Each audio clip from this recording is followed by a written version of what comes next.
ఒక్క phone call తో మీ బంగారాన్ని విడిపించి ప్రెజెంట్ మార్కెట్ రేట్ కే కొని బ్యాలెన్స్ అమౌంట్ ని క్యాష్ గా లేకపోతే సమానమైన బంగారాన్ని మీకిస్తుంది అక్షయ గోల్డ్ హబ్. ఇరాన్ యుద్ధం కారణంగా దేశీయ విమానయాన రంగం తీవ్ర సంక్షోభంలో కూరుకుపోయింది. విమాన ఇంధన ధరలు భారీగా పెరిగి పరిశ్రమ మూతపడే ముప్పు పొంచి ఉందని దిగ్గజ సంస్థలు ఆందోళన వ్యక్తం చేస్తున్నాయి.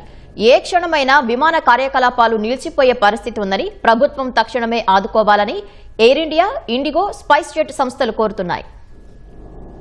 పశ్చిమాసియాలో నెలకొన్న ఉద్రిక్తతల కారణంగా ముడి చమురు ధరలు ఆకాశాన్నంటడం, గగనతల ఆంక్షల వల్ల ప్రయాణ ఖర్చులు తడిసి మోపుడవుతున్నాయని విమానయాన సంస్థలు ఆవేదన వ్యక్తం చేశాయి.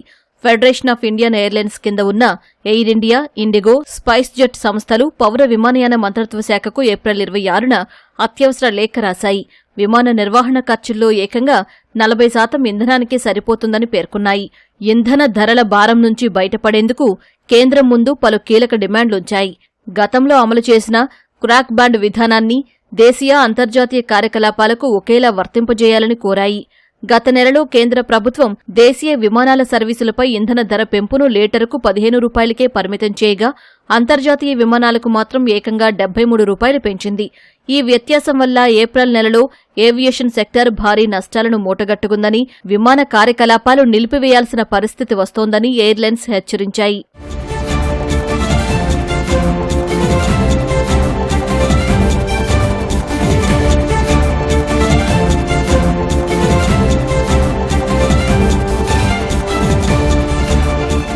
అమాంతం పెరిగిన ఇంధన ధరలకు తోడు పన్నుల భారం విమానయాన సంస్థల నడ్డి విరుస్తోంది. విమాన ఇంధనంపై విధిస్తున్న 11% ఎక్సైజ్ డ్యూటీని తాత్కాలికంగా నిలిపివేయాలని సంస్థలు డిమాండ్ చేస్తున్నాయి. వివిధ రాష్ట్రాల్లో వ్యాట్ సైతం భారీగా ఉంది. దేశంలోనే అతిపెద్ద ఏవియేషన్ హబ్ అయిన ఢిల్లీలో 25% వ్యాట్ ఉండగా తమిళనాడులో అత్యధికంగా 29% ఉంది. ముంబై, బెంగళూరు, హైదరాబాద్, కోల్కతా వంటి నగరాల్లో 16 నుంచి 20% పన్నులు వసూలు చేస్తున్నారు.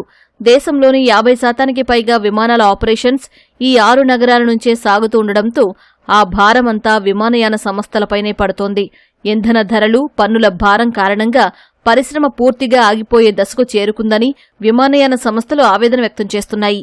ఈ విపత్కర పరిస్థితుల నుంచి బయటపడేందుకు ప్రభుత్వ తక్షణ ఆర్థిక జోక్యం ఎంతో అవసరమని కోరుతున్నాయి.